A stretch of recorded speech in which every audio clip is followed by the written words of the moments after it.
Bismillahirrahmanirrahim.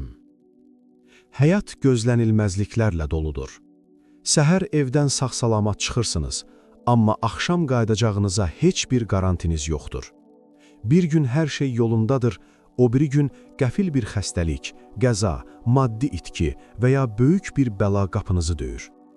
Biz bədənimizi soyuqdan qorumaq üçün qalın paltarlar geyinirik. Evimizi qorumaq üçün dəmir qapılar, qıfıllar qoyuruq. Bəs qədərdən gələn qəfil bəlalara, qəzalara, xəstəliklərə qarşı görünməz qalxanımız varmı? Əziz və dəyərli izləyicilər, Peyğəmbərimiz sallallahu aleyhi və alihi və səlləm buyurur, qədəri ancaq dua və yaxşı əməllər dəyişdirər. Bugün sizinlə o qapalı qapıları açan, üzərimizə gələn qəzaları havada ikən yox edən mənəvi zirehlərdən danışacağıq. Bugün sizə səmada gəzən bir buludun içindən gələn səsin hekayəsini danışacağım. Tək bir xurma dənəsinin insanı cəhənnəm odundan necə qoruduğunu eşidəcəksiniz. Peyğəmbərimizin sallallahu aleyhi və alihi və səlləmin bizlərə əmanət qoyduğu, evdən çıxarkən və qəfil bəlalara qarşı oxunduğunda mələkləri hərəkətə gətirən o böyük qorunma kəlamlarını öyrənəcəksiniz. Və İmam Əlinin əleyhisselamın qatillərin əhatəsində necə rahat yatdığının sirrini kəşf edəcəksiniz. Əgər ailənizi, özünüzü, malınızı və canınızı qorumaq istəyirsinizsə, bu deyilənləri qəlbinizə yazın. Bəladan qoruyan ən böyük, ən sürətli və ən güclü əməl sədəqədir. Ehtiyacı olana əl tutmaqdır. Biz elə bilirik ki, sədəqə verəndə pulumuz azalır, amma əslində o sədəqə sizin malınızın, canınızın ətrafına keçilməz bir hasar çəkir. Bunun ən gözəl sübutu Peyğəmbərimizin sallallahu aleyhi və alihi və səlləmin Səhih Müslimdə danışdığı danışan bulud hekayəsidir. Bir gün bir adam boş bir ərazidə, səhrada gedirdi. Hava sakit idi. Birdən başının üstündəki buludun içindən bir səs eşitdi. Səs buluda belə əmr edirdi: "Get, filankəsin bağçasını sula." Adam dəhşətə gəldi. Bulud səmada hərəkət etməyə başladı. Adam da o buludun arxasınca qaçdı. Bulud getdi və qayalıq bir yerə çatdı. Orada bütün suyunu tək bir bağçanın üzərinə boşaltdı. Başqa heç yerə bir damla da düşmədi. Adam yaxınlaşdı, gördü ki, bağçada bir nəfər əlindəki bellə suyu ağaclarına doğru yönəldir. Ondan soruşdu: "Ey Allahın qulu, sənin adın nədir?" Bağban adını dedi. Bu ad adamın səmada buludun içindən eşitdiyi o adı idi. Adam dedi: "Mən bayaq səmada sənin adını eşitdim. Buluda əmr edilirdi ki, gəlib yalnız sənin bağçanı sulasın. Siz nə iş görürsünüz ki, Allah sizi quraqlıqdan, aclıqdan, bəladan belə qoruyur, ruzinizi göydən xüsusi göndərir?" Bağban bu sirri açdı. Dedi: "Mən qeyri-adi heç nə etmirəm. Sadəcə bu bağçanın məhsulu yetişəndə onu 3 hissəyə bölürəm. Bir hissəsini Allah rizası üçün kasıblara sədəqə verirəm, bir hissəsini özüm və ailəm yeyir, bir hissəsini isə yenidən bağçaya əkirəm." Subhanallah! Görürsünüzmü? Sədəqə verən adamı Allah quraqlıqdan, aclıqdan, bəladan necə qoruyur? İmam Əli əleyhisselam buyurur, sədəqə ilə bəlaların qarşısını kəsin. Bəla sədəqəni aşıb keçə bilməz. Əgər bugün işləriniz tərs gedirsə, üstünüzə ard-arda bəlalar gəlirsə, gözləməyin. Az da olsa cibinizdən bir şey çıxarın və bir ehtiyac sahibini sevindirin. Göydəki buludların istiqaməti sizin üçün də dəyişəcək. Bəzən deyirik ki, mənim imkanım yoxdur, nə verim ki bəladan qorunum? Bəladan qorunmaq üçün milyonlara ehtiyac yoxdur. Səmimiyyətə ehtiyac var. Həzrəti Ayşə anamız çox təsirli bir hadisə danışır. Bir gün qapısını yoxsul bir qadın dördü. Yanında 2 balaca qız uşağı var idi. Aclıqdan rəngləri solmuşdu. Ayşə anamız deyir, evdə axtardım, onlara verməyə tək bir xurma dənəsindən başqa heç nə tapa bilmədim. O tək xurmanı qadına verdi. Qadın xurmanı aldı. Özü o qədər ac idi ki, amma xurmanı ağzına aparmadı. Xurmanı tən yarıdan 2 yerə böldü. Yarısını bir qızına, digər yarısını o biri qızına verdi. Özü isə heç nə yemədi, ac qaldı. Acından titrəyən balacalarına baxıb ancaq gülümsədi. Ayşə anamız bu mənzərədən o qədər təsirləndi ki, ağlamağa başladı. Axşam Peyğəmbərimiz sallallahu aleyhi və alihi və səlləm evə gələndə bu hadisəni ona danışdı. Peyğəmbərimiz sallallahu aleyhi və alihi və səlləm qətii və müjdə dolu bir səs tonuyla buyurdu ki, Allah o qadına, o bölüşdüyü bir xurma və övladlarına olan mərhəmət səbəbilə cənnəti vacib qıldı və onu cəhənnəm atəşindən, yəni əzabdan qorudu. Peyğəmbərimiz sallallahu aleyhi və alihi və səlləm buyurur ki, yarım xurma ilə belə olsa, özünüzü atəşdən, yəni bəladan qoruyun. Sədəqənin böyüklüyü miqdarında deyil, qəlbdəki mərhəmətindədir. Bəzən insan qəzadan, yol fəlakətindən və ya düşmənin hiləsindən necə qorunacağını bilmir. Peyğəmbərimizin sallallahu aleyhi və alihi və səlləmin bizə miras qoyduğu və mələkləri birbaşa hərəkətə gətirən səhih kəlamlarına, nəsihətlərinə qulaq asaq.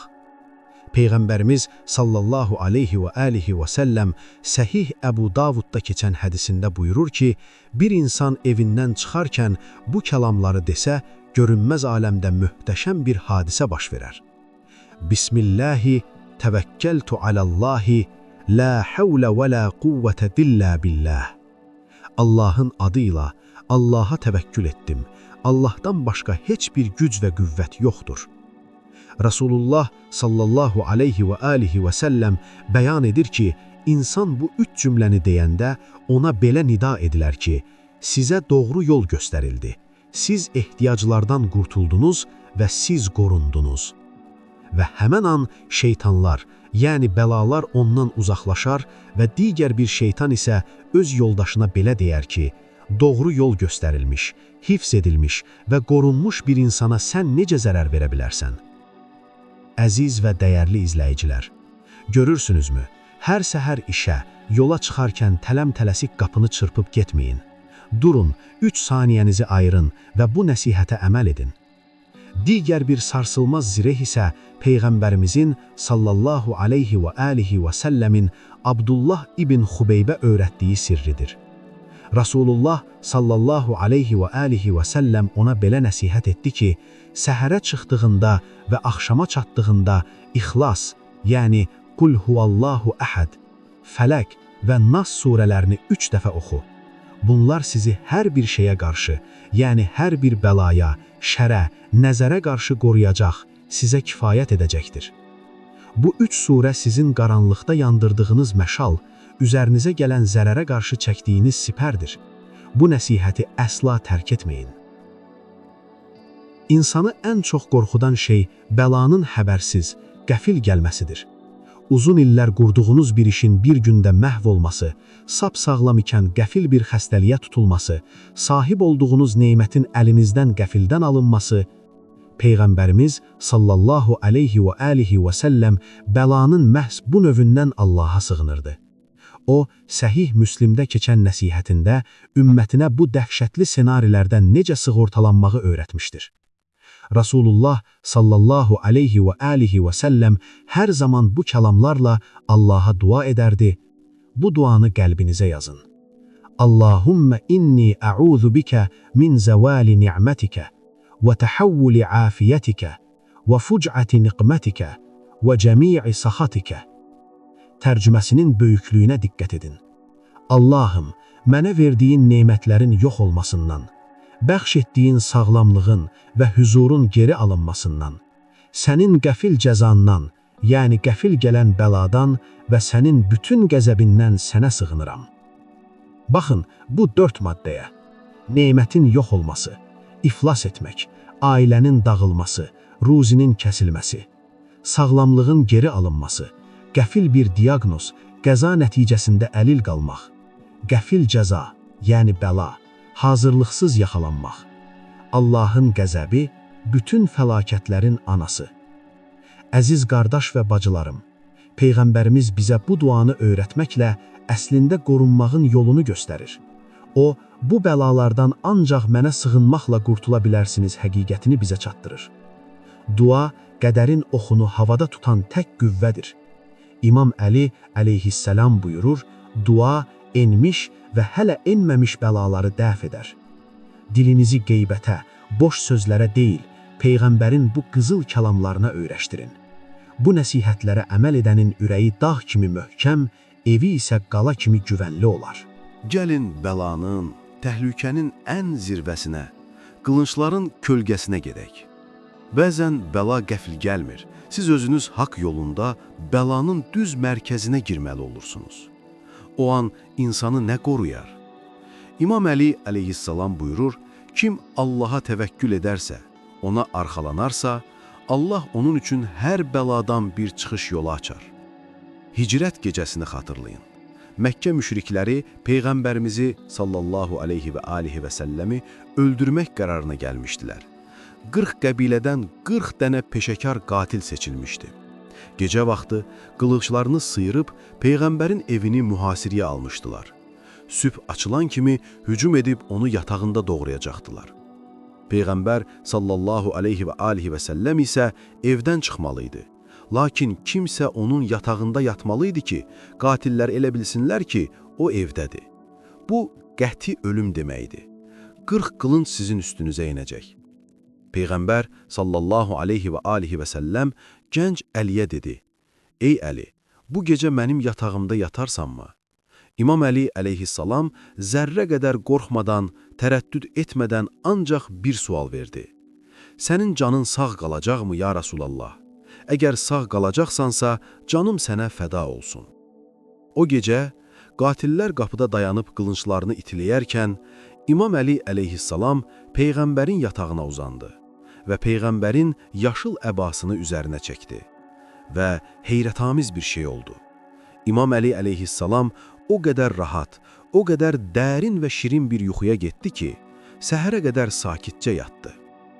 Gökyüzündə isə Allah Taala mələkləri Cəbrail və Mikaila belə nida etdi. Mən Əlinin canını qorumaq üçün sizi ona mühafizəçi təyin etdim. Enin yer üzünə, onu qoruyun. Cəbrail İmam Əlinin baş ucunda, Mikail isə ayaq ucunda dayanıb səhərə qədər onu qorudular. Səhər qatillər evə girib əbanı qaldıranda qılıncları havada dondu. Qarşılarında İmam Əli əleyhissalam dayanmışdı və burnu belə qanamamışdı. Görürsünüzmü, təvəkkül insanı necə qoruyur? İndi gəlin bu görünməz zirehləri üzərimizə geyinək. Gözlərinizi yumun. Həyatınızdakı o qorxuları, gözlənilməz bəlaları, narahatlıqları düşünün. Nədən qorxursunuz? Övladınıza nəsə olmasından, malınızı itirməkdən, qəzadan, qəfil xəstəlikdən, pənah aparılacaq tək bir qapı var. Sədəqə zirehi. O, danışan buludu və Həzrəti Ayşənin tək xurmasını xatırlayın. Bugün evdən çıxanda mütləq cibinizdən kiçik də olsa bir şey çıxarın və bir ehtiyac sahibinə verin. Qoy o yaxşılıq sizin yolunuzda gözləyən bəlanı dayandırsın. Evdən çıxış kəlamı. Peyğəmbərin nəsihətini tutun. Qapıdan çıxanda Bismillah, təvəkkəltu alallah deyin. Mələklər siz qorundunuz deyəcək. Qəfil bəlaya qarşı dua. Rəsulullahın Allahım, neymətinin yox olmasından və qəfil bəladan sənə sığınıram duasını gün ərzində təkrar edin. Sizi yaradan heç vaxt darda qoymaz. Təvəkkülün hüzuru. İmam Əli kimi qorxmaz olun. Rəbbim mənimlədir, deyin və bəlanın üstünə getsəniz belə hüzur içində olun. Dərindən nəfəs alın. Siz artıq Rəbbinizin sığınındasınız. Əgər bu video qəlbinizə hüzur və güvən gətirdisə, qorxularınızı sildisə, zəhmət olmasa bəyən düyməsinə basaraq bizə dəstək olun. Kanalımıza abunə olun ki, bir yerdə mənəviyyatımızı gücləndirək. Və rəy bölümündə bugün Allaha sığınaraq görünməz bəlalardan qorunmaq üçün bu cümləni yazın. Allahım, bizi və ailəmizi sənin görünməz zirehinlə qoru. Ömrünüz bərəkətli, eviniz qəzadan, bəladan uzaq olsun. Hələlik Allah amanında.